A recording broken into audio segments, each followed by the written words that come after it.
Hello, welcome back to Gamer's Tale. I'm Trent Gander. I'll be your Dungeon Master for the evening. Tonight we're going to be talking about hyperrealism in comic mischief and how we seem to be regressing in story and increasing in graphics these days in games.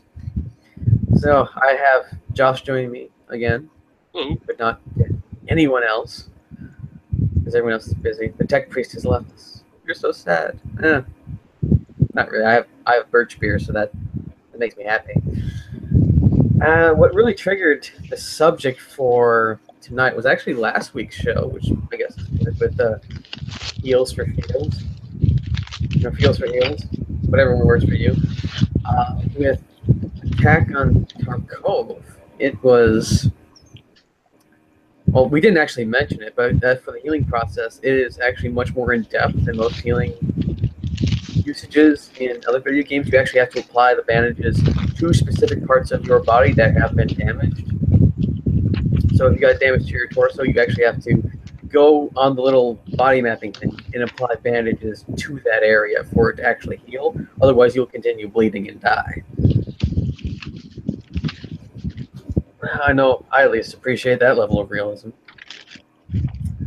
But with the advancements in VR and consoles capable of producing such high-level graphics, I think we're really starting to reach Matrix levels of immersion. And I don't know how I feel about that.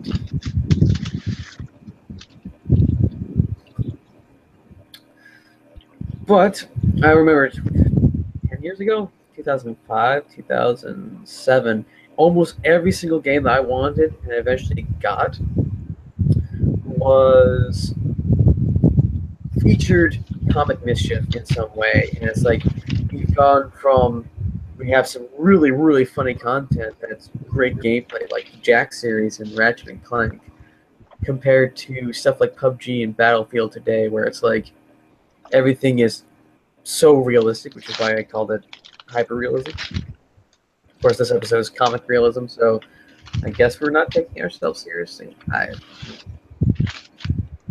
What are your experiences in this regard of how strangely we're dealing with being so realistic that we actually have gotten rid of the fun? Josh.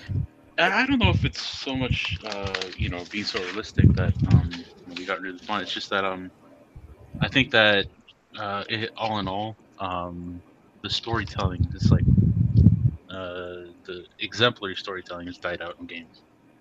I would agree with that. I was thinking of we were talking a bit before the stream that how it is with games from the 80s and 90s. You have extremely crap graphics, but then you have this so exemplary story that it gets you into it despite the fact that you have 8-bit, 4-bit graphics. I mean, we have some of the greatest storylines ever come out of these really poorly graphical games, such as we got Mario, we got Link. We have all these things that are not the best in visuals, but have such a rich story behind them. I still don't know how people can actually play um, Ghosts and Goblins and what was it? Ghouls and Ghosts. I can literally not get past the first level in that game, and people expected to get through the 13 levels that they have. It's insane. Yeah, my gaming career I think started with the SNES, Mm-hmm. playing Chrono Trigger. So I was really I think that was the first RPG I've ever played. And storytelling wise, it was fun, it was kind of quirky. They had comedy in there. There was a you know people the game developers had a sense of humor. um you know I definitely enjoy a good slipped-in joke. It's like, what? This doesn't make any sense. I think we have something like that in modern Easter eggs, but continue. right. And it's amazing how they were able to do that and really engage the player back then. Oh, definitely. For those of you who don't know, Chrono Trigger was also known as Secret of Mana, depending on where it was released. If I remember correctly. No. Yes. Yeah, the second one, the Chrono Cross, wasn't as good of a game, but it was still, it was still pretty good. It's not as good I as Chrono Trigger. I think it's a strange phenomenon that the secondary, or not the secondary, the sequels to games tend not to be as good as the first game, or the first game sucked and the sequel is either fantastic and causes you to forget the first game ever occurred, unless it's important to the story. Yeah, The Witcher 1 versus The Witcher 3. Lol. Actually, I was thinking the original set of Battlefield or Battlefront games. It was like Battlefront. Battlefront.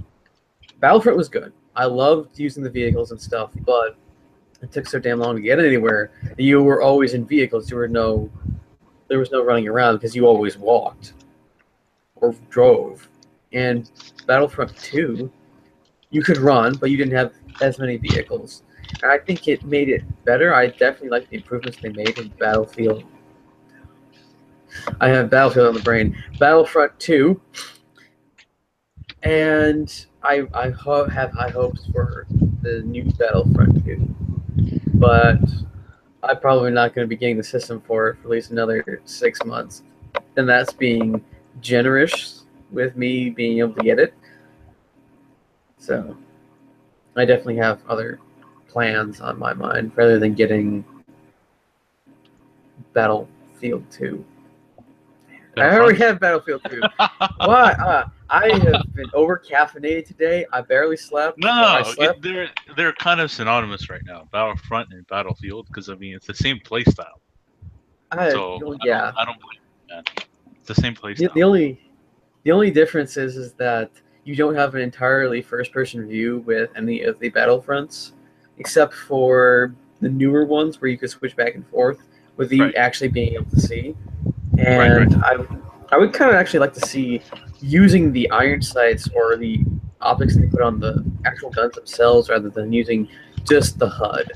Oh man, I think like with the blasters and Battlefront, like the newest Battlefront, just the way the props were designed and the subsequent like game models, I don't think you'd be able to use iron sights. So that kind of explains why stormtroopers don't hit shit. Well, I like compared to the various examples they have in the EU, stormtroopers are actually quite accurate, but they let them escape. And the ones that eventually became mongrels, the ones that were taken from the general populace, instead of the Fett clones, were the ones who had the extremely crap accuracy. Yeah, the clone troopers are pretty damn good. I mean, for what they are. I mean, I think they were better marksmen than the Imperial stormtroopers. Oh no! Eventually, in the process of time, those who were left of the original Fett clone program were put into the Stormtrooper program and became the 501st Legion, or were the 501st Legion, and were Vader's personal set of troopers who were almost entirely Fett clones. It's because Imperial stormtroopers get it. Yeah. Ah. But the reason Operator with an 8, were they not? The stormtroopers in the 501st Legion were almost entirely Fett clones, so they were the ones who had served in the Clone Wars and the ones who were actually good at their job. I blame all the other ones for giving them a bad name. Take that. Yeah. But yeah, stormtroopers having crap accuracy and red shirts dying are part of the tropes that make the geek world go around. That makes me laugh. Did you see that one? What do you call this? That one video about that police department where there's like these guys showing that stormtrooper how to shoot. Yeah, I have seen that one. We had on Dire Pacific. We actually shared that when it came out. It was pretty funny. Shout out to Kenzie. Kenzie. Eh, yeah, we really need to have a Star Wars show, dedicated show, the next 1 or 2 weeks. Because it's going to be next month. We have to have our monthly show for that. Hopefully, we'll be able to get the tech priest back because that's always fun seeing those two interact. It's definitely not family friendly. We have those available if you want to see why we say it's not family friendly, but uh, sometimes it's best not to know before you get into something. Taxes for loans.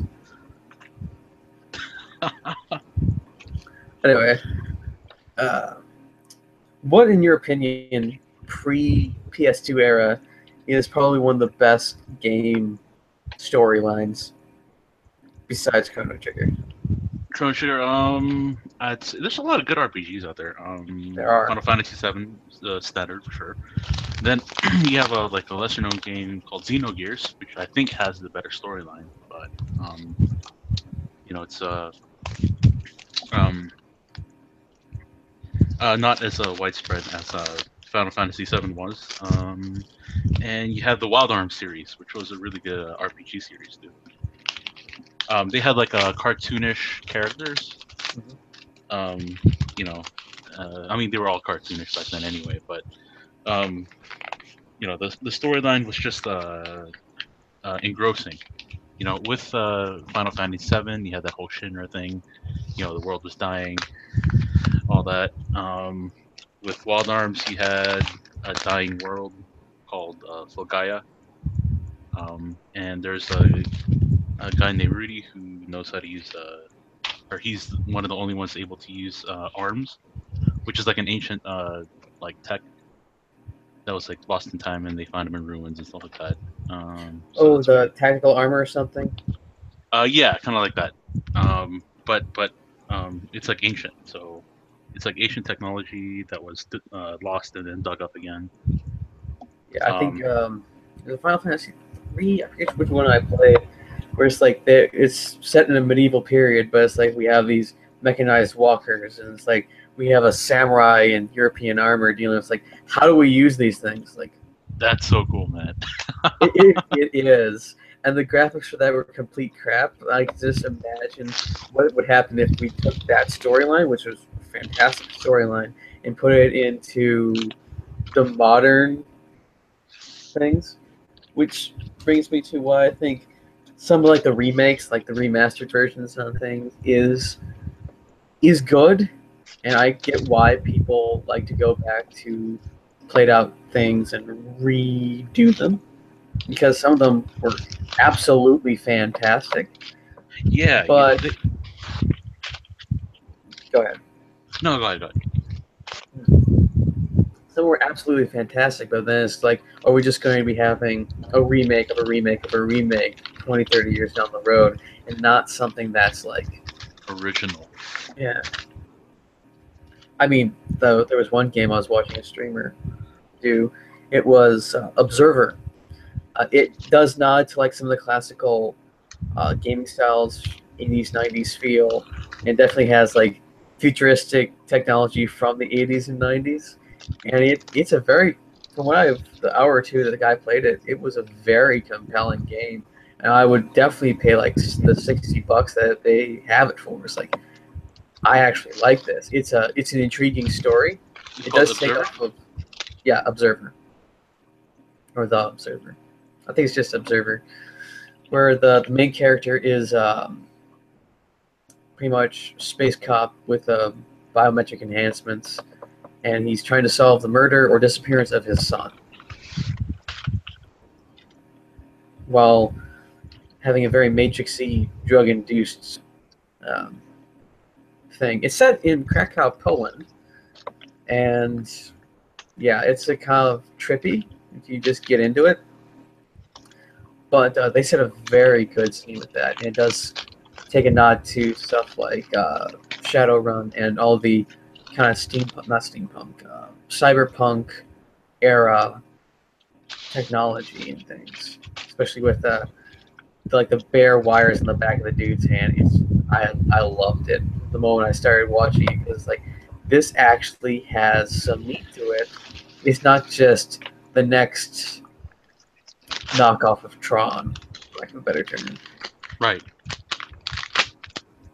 And that's what I like. It's like original stories with not like too dark or too edgy because it's been kind of played out now. Just I mean, something something interesting.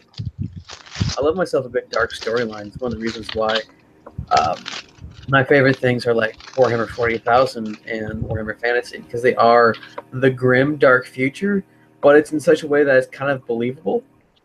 It's not like over the top gritty because I don't like the clean cut utopian kind of things because it doesn't seem that realistic, especially given the events we see around us. It's like I highly doubt the human race is going to pull its crap together long enough to make a nice, sparkling, clean society 200 years in the future. It's just not realistic in my mind. But hey, if they make it work, I really don't care. It's got we always emphasize it's got to be a really good story. It has to be well written instead of just graphically orgasmic or something. Right. And gravity wrestling only goes so far. I mean, if the story sucks, it's not going to keep my interest. Yeah, but some people are just like, oh, I was in a chat with this one guy. Uh, I call him a graphic snob or a game snob because he's like, oh, what games do you play? Since I don't really have very powerful equipment or a lot of free funds to buy the latest, greatest games that are out there, especially on Steam. It's like, oh, do you play one that's good? Like with better graphics. It's like, screw you. It's not about the graphics. It's about how much fun I have playing this game. Right. Like eye candy only goes so far. Oh yeah, but it's like he was going, oh, I got called a graphic snob. I've never played a AAA title in my life, yet I'm called a graphic snob. It's like you're complaining that a good game doesn't have good graphics. Right. That makes you a graphic snob.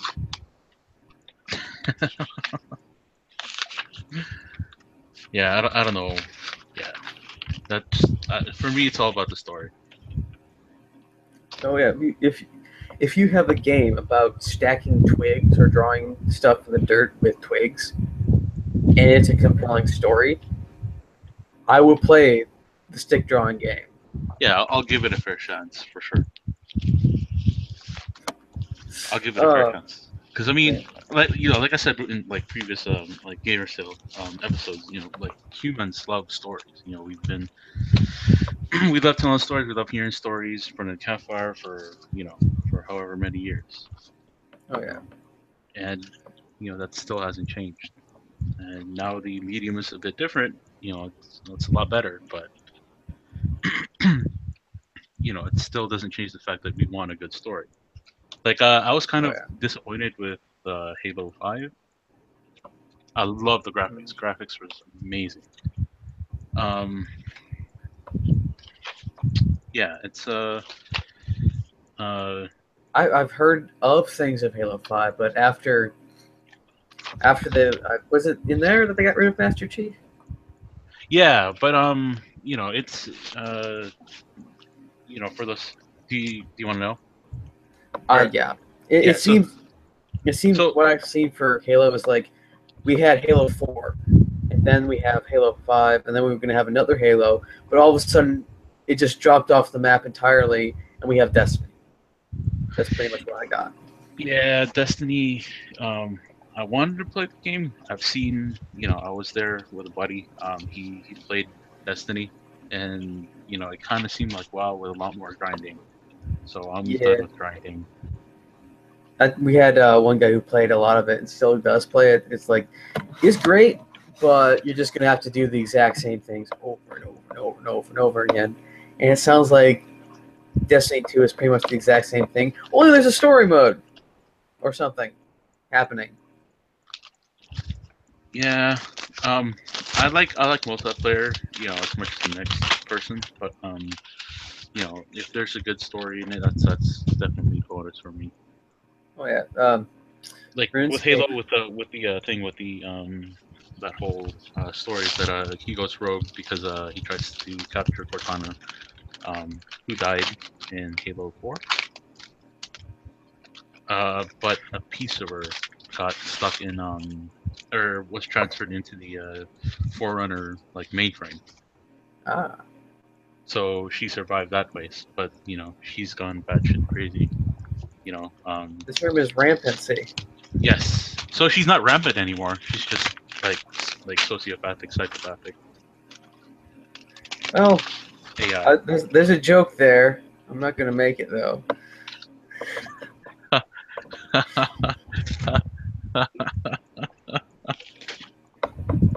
Anyway, Okay. we're moving on from that.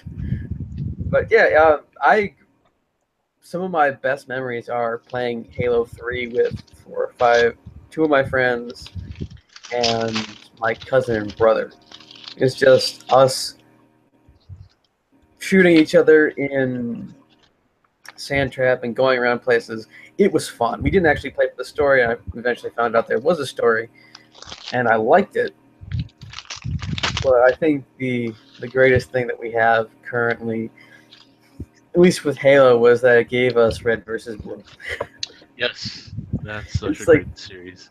that has taken over the story of Halo compared to the actual story of Halo. It's like if you think Halo, you think Red versus Blue,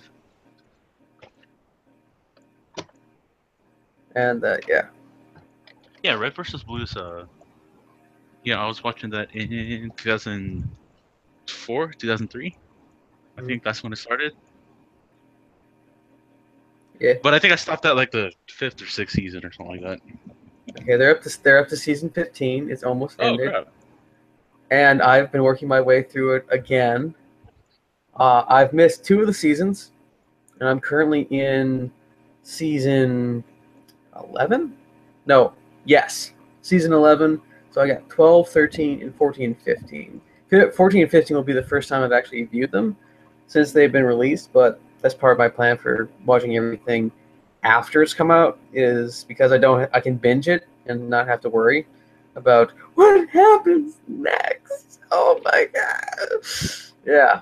Yeah, I always hate waiting, just like with HBO Game of Thrones. Oh man, like the wait, between seasons. It's just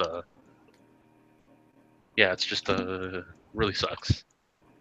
It kind of shows you why the leaks are happening. I think it's all backfiring for Game of Thrones, at least for that they The expect. leaks. Oh, you're gonna wait.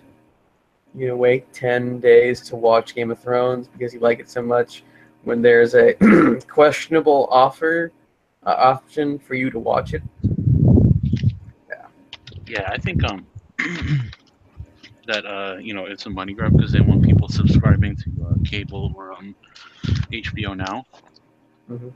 $20 or something like that, or $14 for a month or something like that, and they're gonna do like Personally, if I was in the marketer's position of like, okay, they're going to threaten to release my product ahead of time, I would just release it before they plan to release it, and just have them pay it for that time, and it would totally defeat their purpose. right.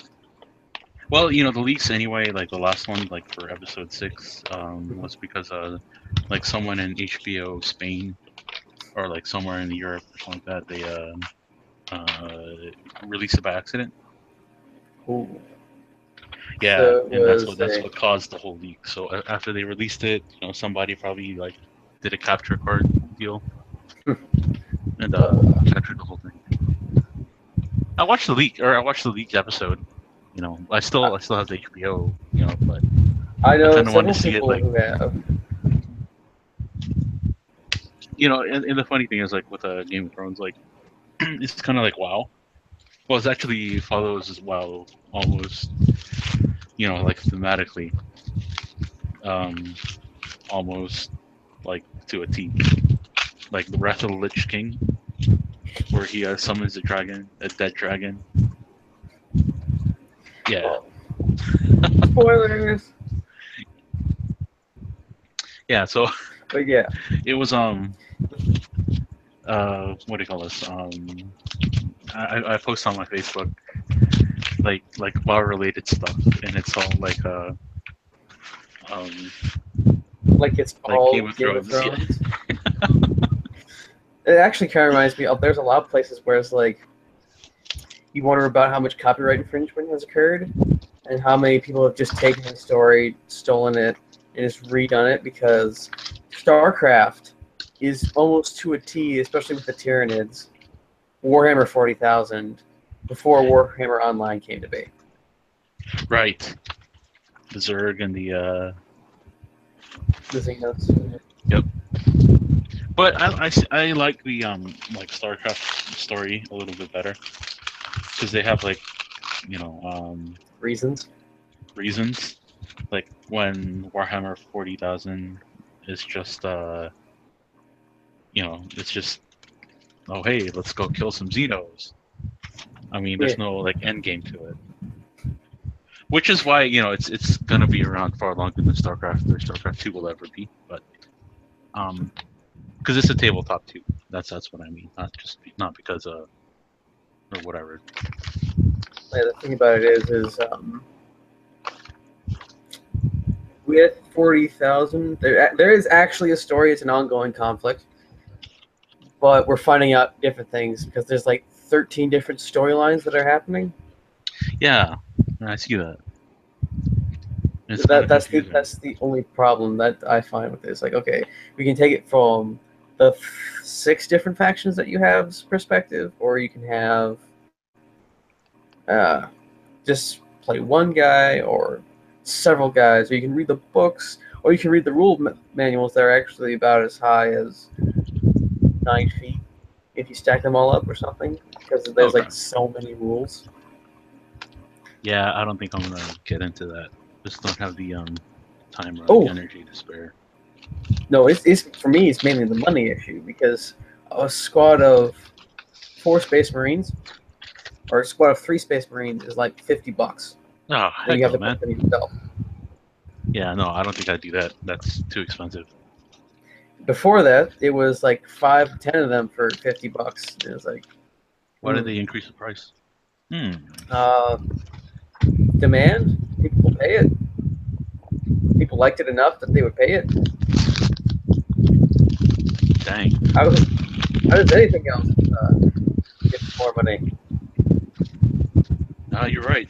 Now, hey, if people are willing to pay it, that's great. Good for them. Yeah, I've seen pictures and stuff of soldiers over in war zones just like have these little boxes and stuff that's supposed to represent the models they don't have playing 40K in the middle of the desert. It's like that's dedication right there. Just get like a box and like put tape on it and then write it in a marker. Yeah, they had one of the comments I think I saw, and it says, "This is us. See that rock on there? That's supposed to represent XYZ piece because we actually didn't have any pieces and only had mismatched dice that we found somewhere. We were playing 40K in the desert." Hey man, it works. It does. I mean, it's a lot of fun. I think we really didn't. Like other games, like that Xenogears. Wanted to mention that, like in terms of the storyline, it was like heavily based on like something in the real world. In the case of that game, it was based on a lot of Jewish mysticism. You had like a lot of their characters and places named after Jewish monks. Middle East mysticism. Jewish mysticism. Okay, I'm familiar with that stuff. Yeah, so and a lot of them are months. Mm-hmm. So yeah, I don't know. Yeah, it was a good story. It was a really good story. It dealt with things about like psychology, like how do I put this? I think the proper term is the psychological trauma. So, like the main character has as a kid, and he's it was a good story, great story. I wholeheartedly recommend it. There's I'm gonna see if I can find it. I might actually have researched this before. There's this one RPG that tries to. It's a time travel RPG that tries to that you have to keep your journals as a time traveler, and the way the game is set up is trying to convince you that your journals in the game are actually real and you really are a time traveler and it really has occurred. What game is this again? I'm trying to find it right now. So it kind of puts you in in the shoes of time travel. Oh, hang on. I think I found it. No. That's not. I don't want Quantum Break. That's not what it is. Yeah, did you know that that dude from Game of Thrones is in there? Aidan Gillen, Peter Baelish. Oh, I just know Iceman's in there. Yeah, Iceman, the other guy. I think the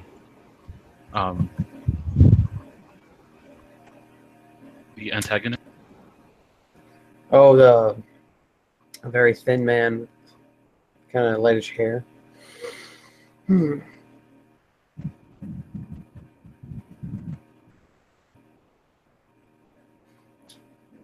Games containing time travel. Yes, let's go with that. No, RPGs. Board games. No, I don't. Oh, come on. Yeah.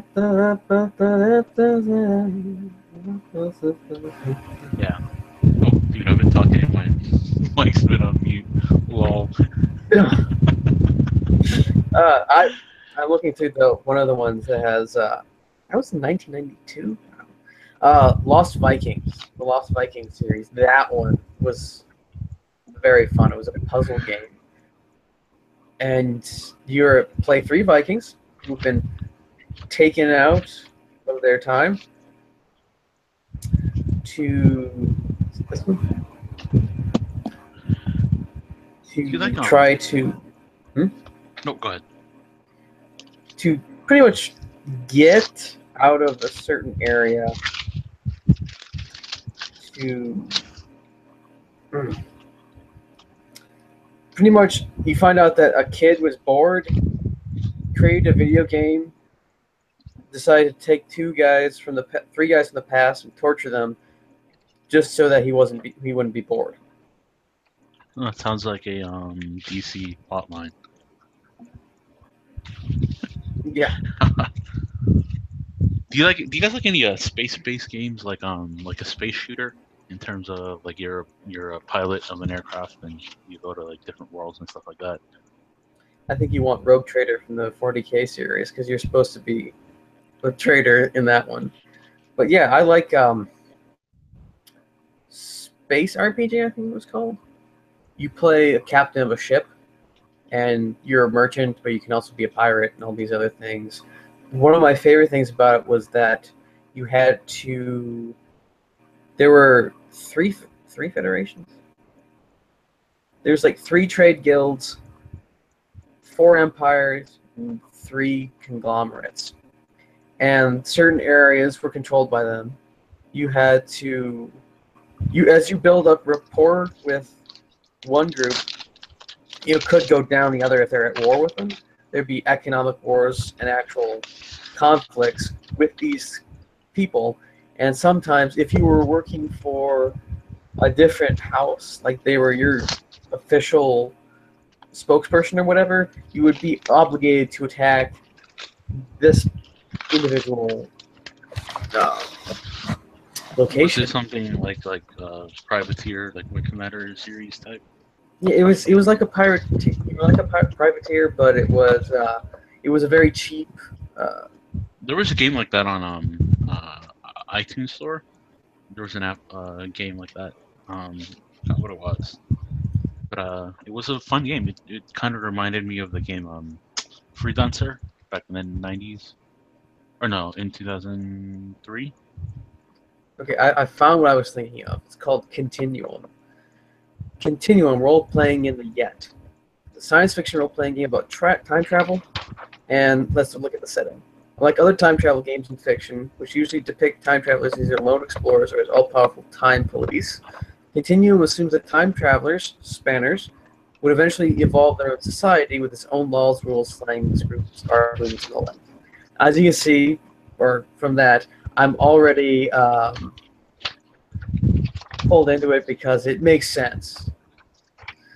Time travel would color such a civilization the same way that any other major technology has changed the human race. Continuum states that the core question of the game is, if you could learn to span time at will, what form of civilization would you be entering? It was... Continuum civilization also has time criminals called narcissists, so called because they seek to remake history in their own image. The primary focus of this civilization is to increase the knowledge and acceptance of time travel by the human race, so that when time travel is discovered and announced in approximately 2222, humans will be ready for it and move to the next step in their evolution, becoming inheritors. Another focus of the Continuum is the complete documentation of history. They announced in the late 90s that they would be releasing a version of the Continuum book with the background material retold from the narcissist standpoint. But as of 2015, it's not been released, but a pre-release edition circulated in 1999 and 2000. The Continuum has members trained to repair damage caused to the course of history by the narcissists. The solution to the game's issue of time travel paradox is the concept of frag. The universe does not tolerate paradox caused by time travelers, nor are parallel worlds created by paradox. Instead, the universe begins to erase those for whom the paradox exists. The frag concept appears to be based on the ideas of Alfred Bester's The Men Who Murdered Muhammad. Too much trying to change history, and time travel has become something not quite real anymore, and it can be generated on a purpose, a tactic in time combat. The Continuum in society is partially built on the repair of paradoxes that affect its members. We'll skip down. The game also has an immersion techniques to bring players into the game. Most of the books claim to be, and is written, as an anachronistic artifact of Spanner culture aimed at increasing public awareness of time travel to further Continuum's ends and to prepare for the public announcement of time travel. For example, players are required to quote the maxims of the Continuums before advancing to the next level, and track their time travel in exactly the manner that characters in the game do. Artwork in the books also are credited to Spanners and often depicts the particular aspects of Spanner culture. So, that's trippy. And you And I played just read an this? entire book. I've not played it, but that sounds, for me, it sounds very, there's an official website. I Oh yeah, kind of there like the is, isn't there? concept. Yeah, it sounds good. It kind of reminds me like like Doctor Who Time Lords. What their job Yeah. was.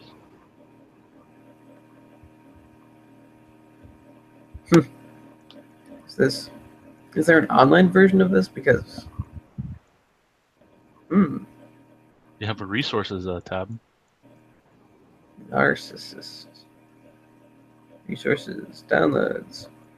Yeah, I played the game. What was it called? The Freelancer a lot. That was took up most of my 2003.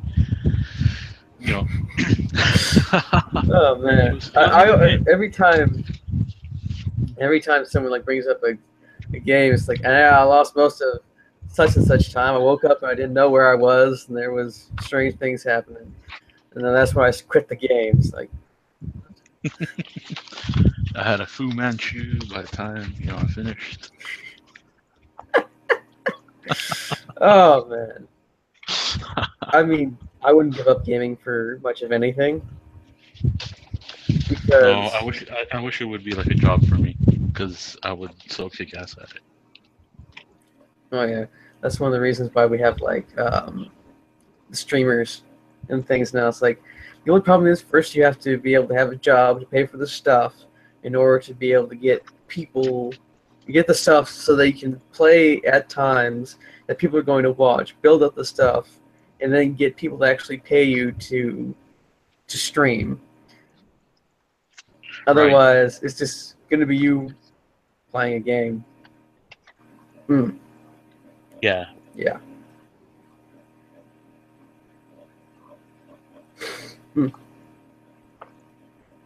Either way, I think we got off on a bit of a tangent there.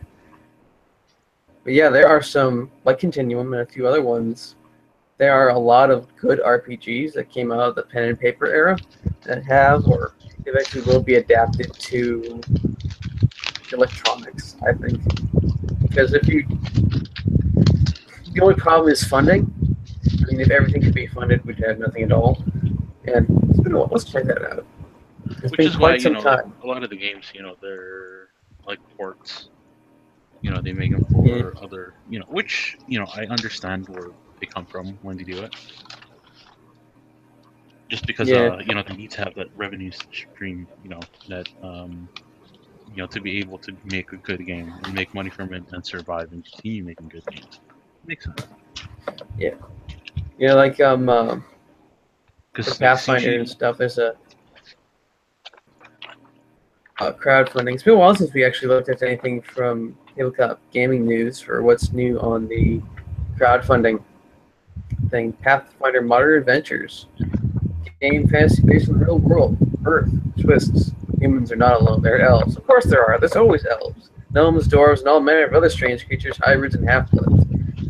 Yeah, that's an old trope. We love did it. you ever watch that Shannara Chronicles series or read the book? You read the book, right? Shannara Chronicles. I've read the first of the series. I haven't read the prequel. I've read the first 3 books that ever came out for the Shannara series. I've not read any of the 15 to 16 other ones. 3 to 4 different storylines they have after it. But yes, it was fantastic. Thank you for asking. Yeah, it was a good thing. It was a good it is a good series. I think they're still making the. I don't know if the TV adaptation will be any good. I know they made, like in the 80s, 70s or 80s, they made the type of animation that they used. They actually made a movie for Shannara, very similar to how they made ones for Hobbit, Lord of the Rings. or yeah, Lord of the Rings rather. Well, they also made The Hobbit too. So, of course, I kind of want to watch those because they're weird and quirky.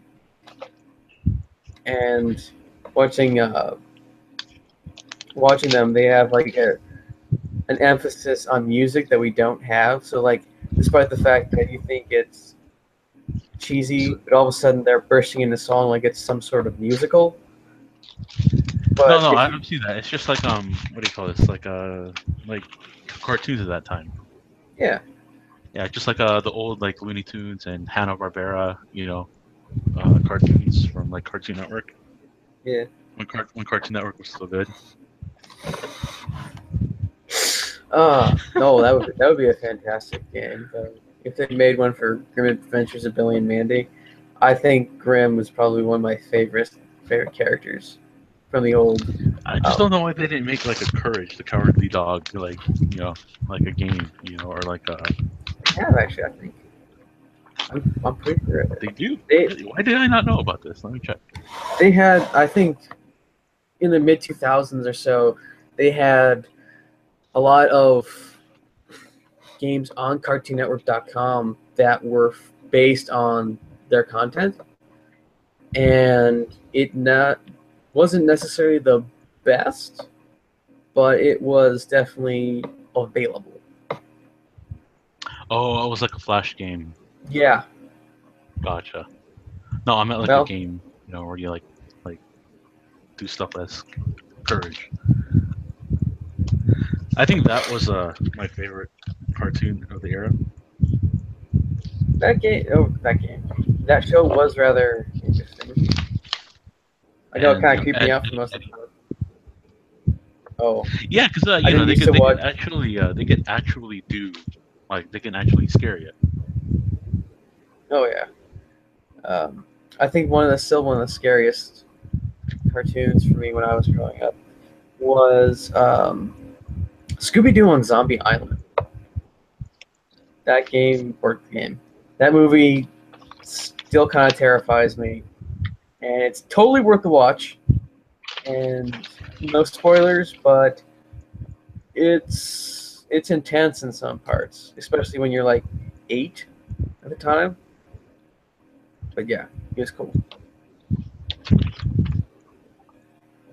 Yeah, like a lot of the Scooby Doo, like you know, was pretty creepy the way they use music to build up the tension. Oh yeah.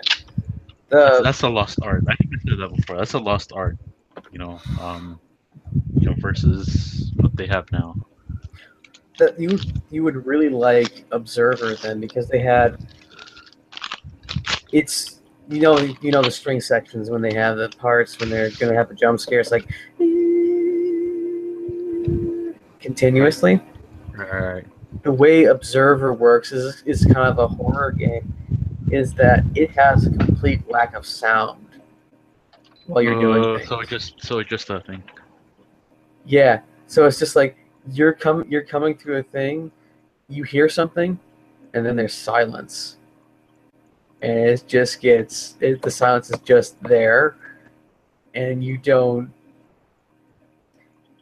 It has the ambient noise originally, and then you hear something, and then you do something, and then there's just no sound whatsoever. It's like I'm expecting a jump scare, It kind of and reminds me. Have you played Fear? I've not played Fear. I've It, seen things for Fear, and made me not want to play Fear. no, it was a yeah. It's really scary. Like whenever there's like some sort of like a spiritual like ghost anomaly, your sensors like go off, and it goes off just like little by little, and then it goes off a lot, and then it'll stop. So and then you'll hear it again, and then it'll stop, and then all of a sudden there's like a jump scare. Uh, it's the kind of game where you hold down the fire button and then you fire in all directions. It's for me. I don't. You're firing at the ceiling like Vora. So for some of the things, I one of probably the best scary scenes in a video game for me was in Metroid Fusion for Game Boy Advance, Uh, and it's technically like the second or third in the Metroid series, and the story of it is Samus Aran gets infected with the X parasite. So obviously they rush her to the infirmary, they remove her power suit, and she gets a whole new suit, but technically injected with this experimental serum from Metroids from the first game. And so right. she becomes part Metroid and able to absorb X parasites. But her armor produces not a hybrid, a hyper aware X parasite that's an exact clone of her at her top of the line power abilities. Ooh. And it's like one of the things about the X parasites is that they evolve intelligently at a very high rate, especially as a hive mind and absorbing new hosts. So the thing is learning and begins actively hunting you in the game, and the computer tells you do not engage it because you're not full power yet. And so at a couple points you get trapped in like this small space, and you just hear its theme music, which is just like electric nails on a chalkboard, and you just hear the footsteps falling as it walks through the hall, calmly searching for you. And it's like for every time it happened for me, my lungs just kind of start to compress in on themselves. I had that level of fear that I had, so much so that I didn't complete the game until like 5 to 6 years afterwards. I was always stuck at the point because at one point you were forced to expose yourself to it and be chased by it, and eventually have to square off with it to destroy the entire facility that you're in. And it's like, So see that's the part where you grab the rifle and go in the woods. yeah. For that thing, eventually it's like I eventually got over it, but the level of, this was again a pretty decently graphic game, but it wasn't the best graphics. It was a fantastic storyline, and it legitimately had me afraid of hearing footsteps falling on metal. That was Oh, yeah. pretty much that was the entirety of the SAX. Seeing it just kind of look for you and leaving stuff behind to prevent you from escaping was enough to make me think, I don't want to play this game right now. I don't want to do that. No. No. I try not to like play like games like that just because sometimes I don't like the feeling of like being powerless. It's just Yeah. you know That's a shit that's a if this psychological thing. it's a psychological like shit if, you know most likely they're gonna die. I'm taking you with me kind of feeling. Mm.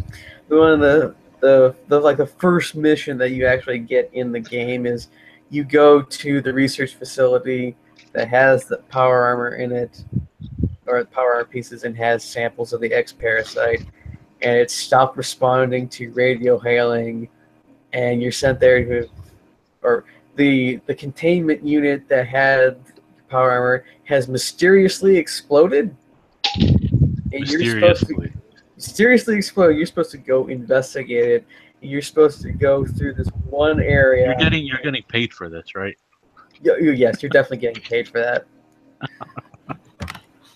Your job is to go there, check it out. You go down this dark hallway with barely any light to go with. Of course, it's a side scroller, so it's not as terrible.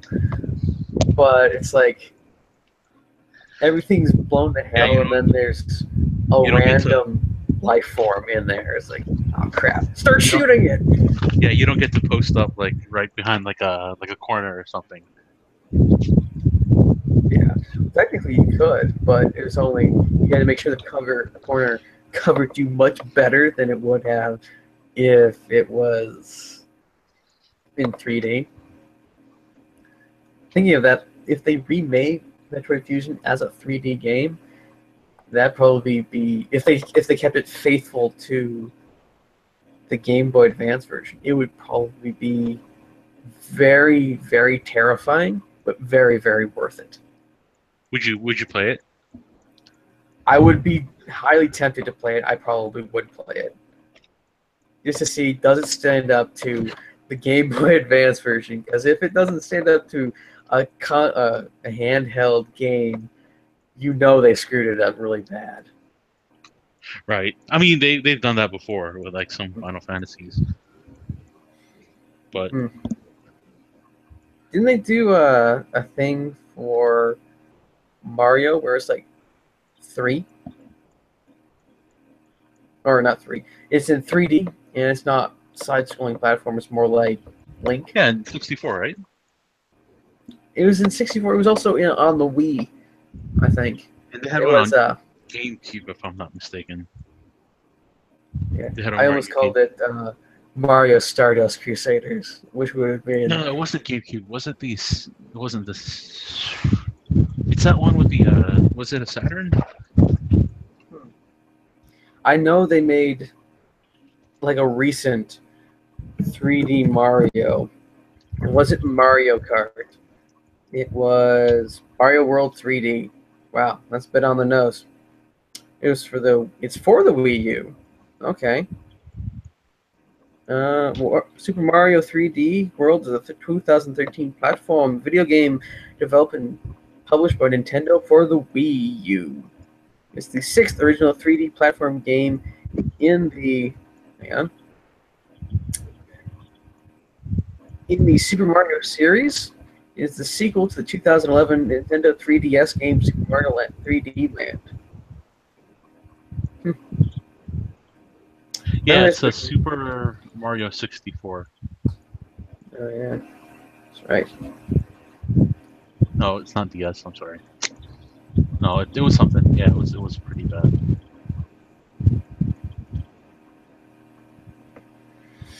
Wow. Are you a like huge Nintendo fan? I mean, I'll watch it. I'll play, but I wasn't really like a fan. I greatly enjoyed Super Smash Brothers. That was about it. And I grew up on Nintendo with the original Game Boy and the Game Boy Advance. Other than that, I did not like any of the other consoles other than GameCube and N64, and I couldn't really afford them. So I eventually switched over to PlayStation, and I've played on Xboxes. So I really don't care the platform people use, just as long as the game is good. Right. I wish they'd made more RPGs. I mean, that's like my jam. It's like in terms of like sequels being better, like better graphics, better storytelling, they really outdid like some of the PC games. Yeah, people are saying. Well, one guy I know says PC is actually becoming less of a hassle compared to consoles. For me, it's just like, okay, I can buy the game, I can plug it in. Yes, I have to download 50, 60 gigabytes. Oh my god, gigabytes of updates for the game. But I don't know a lot about computers, and I don't have to deal with coding. I don't have to deal with making sure my system is compatible beforehand. It's like it's made for it's made for PS4, it's made for Xbox One, it's made for whatever the next Xbox Scorpion. Is that what the next one is? It's like, Xbox One S. I think One X. I think is what they call it. It's like, so it's coming out or it's gonna, yeah. I didn't really keep up with it. If it's gonna be like part of the new Halo series, think about it, because that's really the only reason why I got like the Xbox, was because of the Halo series. Oh man, that kind of sucks. Well, no, I use it as like a Netflix and Hulu player all the time, and it has a better it has a better picture quality than PC. It has just hit me that like Xbox 360s, that consoles are the new VHS player and DVD player. Yes, and they work really well for what it is, like especially with like a Blu-ray. Like if you stream like HD things like on Netflix or something like that, their 4K HD is actually has less quality. Well, less quality, not noticeable really, but less quality than one you would get from like a Blu-ray, like a 4K Blu-ray. Yeah. In terms of like size and like bit rate and like the quality of the video and the quality of the audio, it's a lot better on like a physical Blu-ray disc. Until they can get like a good, until broadband networks and like content deliverers can like solve that problem. Capitalism. Yeah. I'm kind of afraid for Netflix right now because they're kind of like overstretched themselves. I see YouTube is making a play. They're definitely, despite the fact that they're terrible for content creators. No offense, YouTube, but you've been sucking a lot recently. But they're advancing into YouTube TV, YouTube Red, which is pretty much Wisdom's view of Pandora, or something like that. Only it's YouTube themed. That they're expanding into providing TV access with the channels you actually want, or of course a price. That I'm actually wondering, and PlayStation is also having PlayStation TV. I'm wondering how much longer places like DirecTV, not HughesNet, DirecTV, Dish Network, and like the ones that were like the huge staples in the early 2000s are going to last. Even what do you call it, like cable networks are losing a lot of money. Yeah, from I know there's like streamers and stuff like that. Streaming services. 5 to 10 like cable network or cable exclusives that some people say are really good if you just have cable, but I've never actually had cable. It's not really it's kind of a waste of money because I like if you get it like with my family, we only watch like 2 channels at the most, and you can get it like online streamed on Facebook. Yeah, there's a well, of course, then there's also the less than legal options that people revert to. Oh, but it's yeah, like, but it's like, it seems like we're seeing a really large shift in the availability of content For away good from. reason. For good Oh, reason. oh yeah, I mean, I'm not put off by it. I'm just it's like seeing parts of your childhood die over and over again. But it's like I can if it produces good content and if it gets me to watch the stuff I want to watch easier, I'm totally for it. And it breaks the monopoly too. For years That and is years true. and cable, satellite have dictated, what kind of prices they'll pay, and it's like cable only recently have gone to gigabit, and they could have done it like years and years ago with all the revenue they were getting. uh, they got kind of complacent, and this is where it led, and I This really is don't where like your it. laxity comes to bite you in the ass. Right. You don't like which goes to show that in our system, if you don't innovate, obscurity, which I think cable will do eventually, Oh, as we do all the what do you call this? As we get like better and better networks, broadband networks. well, it's been an hour, and I think monopoly busting is a very good topic to end on. How about you? Yeah. Ah, maybe next week we'll talk about I don't know all the technologies that we know are dying. We're gonna get new ones, whether we like them or not. Something happy like that. Either way, hope if any of you, if anyone ever watches this, or if anyone actually was watching this, I hope to see you next week. You can subscribe to here. I really should put the Facebook page in the description, but I forgot to do that, and then took the last 20, 30 episodes. So, I guess we'll catch you next week, and cool music plays as the lights go down.